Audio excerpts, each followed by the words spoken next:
conversa muito comum que a gente ouve no nosso dia a dia, que a gente ouve de cristãos, não cristãos, de desigrejados, de diversas pessoas, enfim, que Jesus andava com publicanos, pecadores, com aqueles que eram marginalizados pela sociedade. E isso não está errado, não. Entretanto, não é só com essas pessoas que Jesus andava. Presta atenção. Se você for lá para o livro de Lucas, capítulo 14, você verá. Era sábado. Jesus estava na casa de um importante fariseu. Olha o detalhe. Entre os convidados haviam especialistas e doutores da lei. E Jesus estava ali para participar junto com eles de uma refeição. Ou seja, é certo dizer que Jesus andava com pecadores, com os marginalizados, com os publicanos? Sim, mas é certo dizer principalmente que não é só com eles.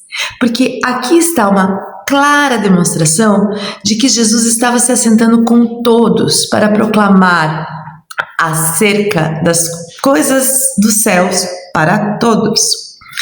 Sendo um sábado, estavam todos eles ali sentados à mesa, os doutores da lei observavam a pessoa de Jesus, e aí a gente vê um detalhe, entra um enfermo. Aquele enfermo, quando chegou até Jesus, Jesus parou e questionou se era lícito fazer o bem no sábado. Antes mesmo que qualquer um houvesse alguma resposta, Jesus foi e curou. E explicou diversas situações que as pessoas fariam num sábado no quesito de fazer o bem. Continuando ali, Jesus ele percebe que alguns convidados que estavam ali naquele ambiente, eles estavam procurando os lugares de honra. E ele pega essa situação de lugar de honra e transforma num verdadeiro ensino. Primeiro, ele fala a todos os convidados sobre quem sentar nos primeiros lugares, nos lugares de maior honra. Mas depois ele se volta para o homem que o havia convidado e fala algo bem instigante, para não dizer provocador. Ele fala assim: quando você oferecer um almoço ou um jantar, não convide só seus amigos, irmãos, vizinhos, ricos, pensando principalmente na possibilidade que eles também vão te convidar, eles têm como te retribuir fazer isso. Mas convide pobres, aleijados, coxos e cegos. Por quê? Jesus explica que a sua recompensa por fazer isso, ela não seria receber um outro convite de jantar numa mesa importante ou um almoço na mesa de alguém importante, mas que ele seria, agindo daquela forma, recompensado na ressurreição dos justos. Então, ao ouvir isso, uma pessoa que estava à mesa aproveita e fala: bem-aventurado aquele que comer o pão do reino de Deus. Olha que sequência mais interessante. Jesus acabou de falar sobre a ressurreição dos justos. O homem fala de comer no reino de Deus. A partir do momento que alguém lhe disse bem-aventurado do que comer pão no reino de Deus, Jesus já pegou aquele gancho e começou a contar uma outra parábola. Ele disse: um certo homem fez uma grande ceia e convidou a muitos. Aparentemente, nós estamos diante de um homem de posses, porque ele prepara uma grande ceia, convida muitas pessoas, pois possui servos. Então, ele possui uma casa com tamanho disponível o suficiente para receber essas pessoas e ter a sua casa cheia. Mas existe um detalhe muito importante.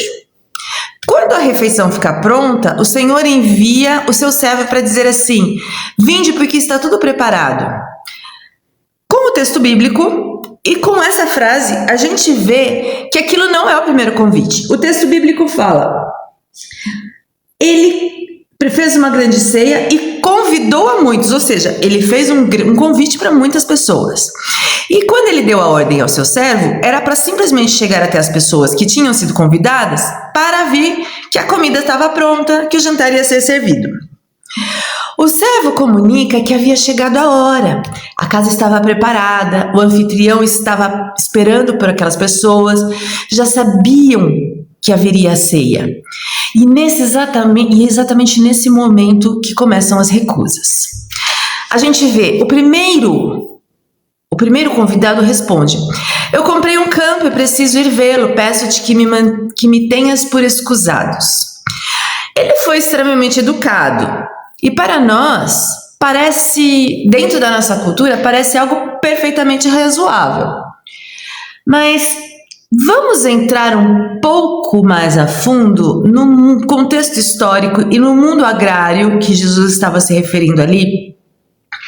Terra era patrimônio, significava produção, recursos, posição econômica.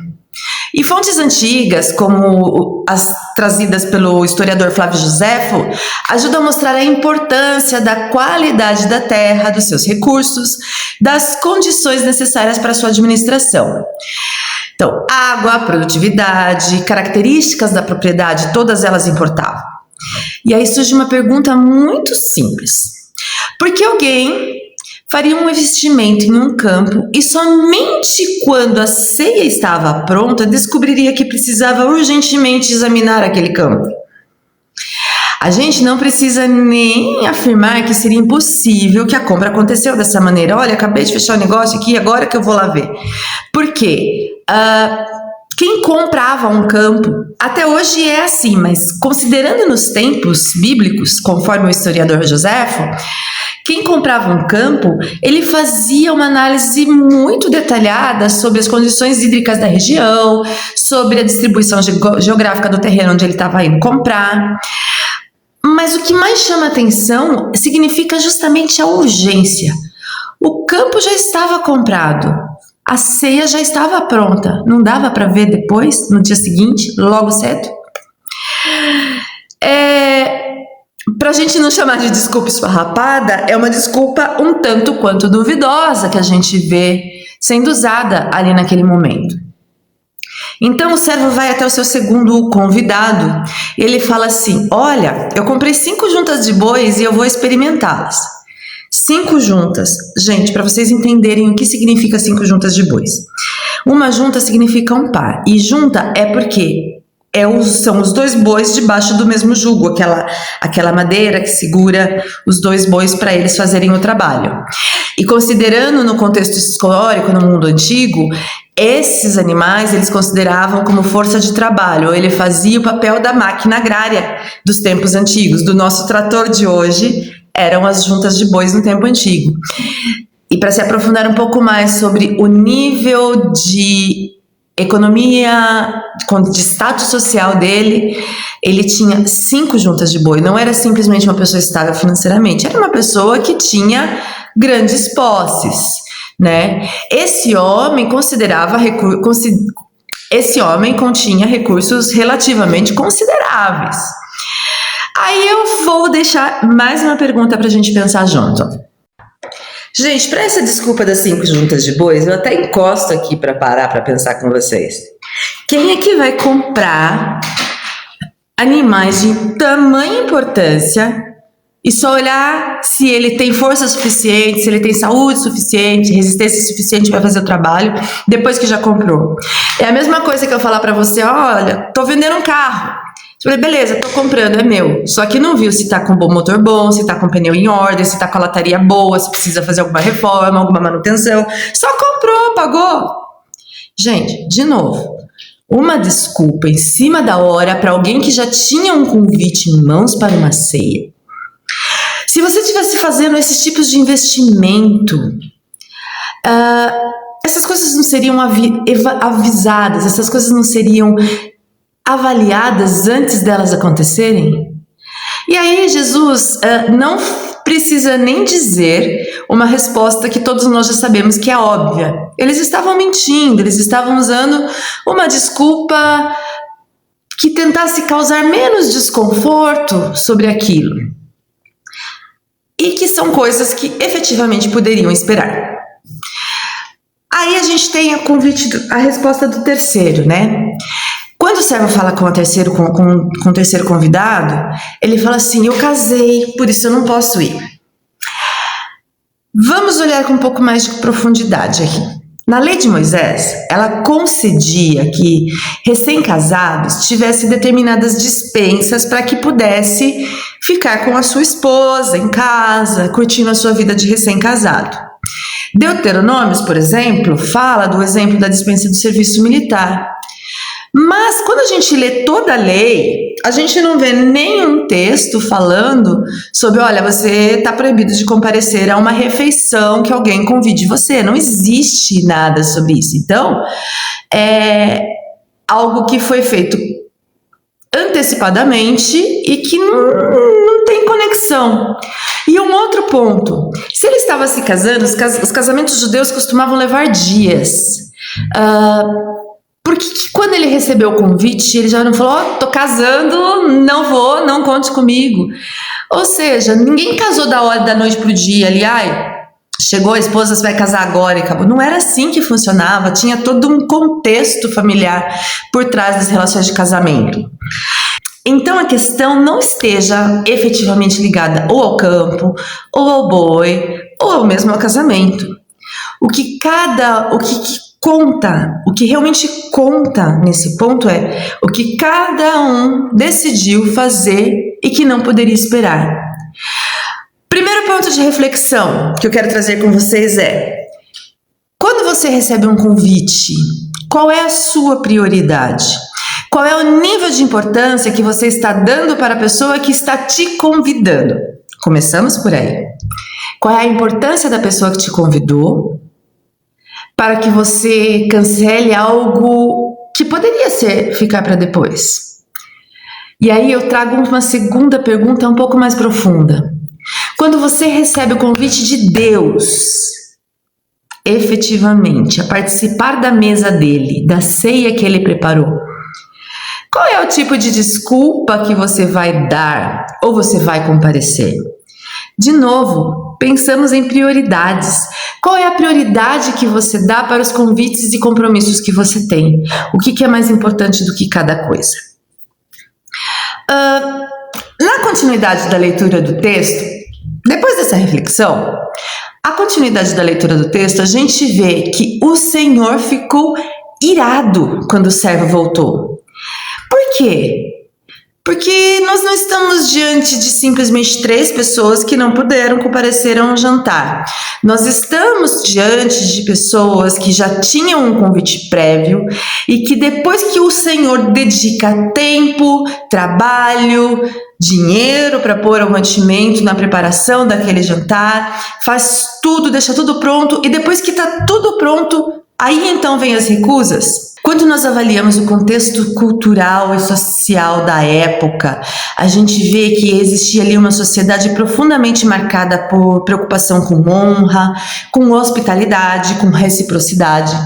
Então a recusa, sim, dessa maneira, depois de um convite previamente feito, todo um tempo de dedicação e preparação para algo, a gente vê recusas assim, isso é considerado uma falta de respeito e consideração profunda em relação ao anfitrião daquele lugar ou daquele evento. Mas vejam um detalhe. Com todas essas recusas, ao invés dele cancelar então aquela ceia, o que ele fez? Ele muda quem estará sentado à mesa. O Senhor diz ao servo: sai depressa pelas ruas e bairros da cidade e traze aqui os pobres, aleijados, os coxos e os cegos. Essa lista lhe parece familiar? Poucos versículos antes, quando Jesus estava ensinando sobre lugar de honra aos convidados e orientou que ao anfitrião, quando convidasse alguém para um jantar, convidasse não somente parentes e familiares, convidasse também esses, porque as pessoas não poderiam recompensá-los, ele seria justificado, ele seria recompensado futuramente no reino Agora, dentro dessa parábola, o senhor dessa casa faz exatamente isso que Jesus orientou o anfitrião a fazer. E então, aqueles que são chamados provavelmente jamais iriam receber um convite para aquela grande ceia. Aqueles que estavam ali nas ruas, nas vielas, nos caminhos, provavelmente teriam até uma determinada dificuldade para aceitar aquele convite. E aí o servo cumpre aquela ordem. E aí o texto traz algo extraordinário, que é dizer, ainda há lugar. Então o Senhor responde, sai pelos caminhos e valados e faça-os entrarem para a minha casa para que ela se encha. O convite agora, quando o homem fala que ainda há espaço, vai para as valas, vai para mais longe. Ele ultrapassa aquele primeiro ciclo, sai da casa, vai para as ruas, vai para os caminhos. Os lugares onde as pessoas provavelmente não pertenceriam àquele ambiente. Precisamos ter cuidado para não transformar cada um personagem aqui dessa parábola em uma alegoria rígida. Mas existe uma conexão difícil de ser ignorada. A história começa com pessoas que já tinham sido convidadas. E quando tudo fica pronto, elas simplesmente recusam. E o convite começa a alcançar pessoas cada vez mais distantes daquela primeira lista. Nós conseguimos enxergar um paralelo muito claro no texto de João, quando fala que ele veio para os que eram seus, mas os seus não o receberam. E em Atos, nós ainda vemos o anúncio do Evangelho ultrapassando fronteiras e chegando aos gentios. Isso não significa que Jesus estava simplesmente oferecendo um código em cada rua ou grupo que passava por ali. Existe um movimento que atravessa o Novo Testamento. Aqueles que pareciam distantes também são alcançados por esse convite. Talvez aquelas pessoas até imaginassem quem deveria estar à mesa. Entretanto, o que Jesus faz aqui é mostrar uma mesa ainda maior. Talvez a parte mais desconfortável dessa parábola não esteja em quem entrou, e sim em quem ficou de fora. Nenhum daqueles homens recusou o convite porque estava fazendo algo de aparentemente mal, ou estava cuidando de seu trabalho. Ou um estava cuidando do campo, outro do seu trabalho, outro estava constituindo família, patrimônios. São coisas legítimas. Mas quando chegou o momento do banquete, todas essas coisas se tornaram mais importantes do que o convite. E talvez essa seja uma das perguntas mais difíceis que essa parábola faz ainda nos dias de hoje. E se aquilo que está nos afastando da mesa de Deus não for algo ruim, mas algo bom, mas que nós estamos apenas colocando no lugar errado? Porque o convite foi feito, a mesa está preparada. E as palavras ainda estão na própria parábola. Ainda há lugar na mesa.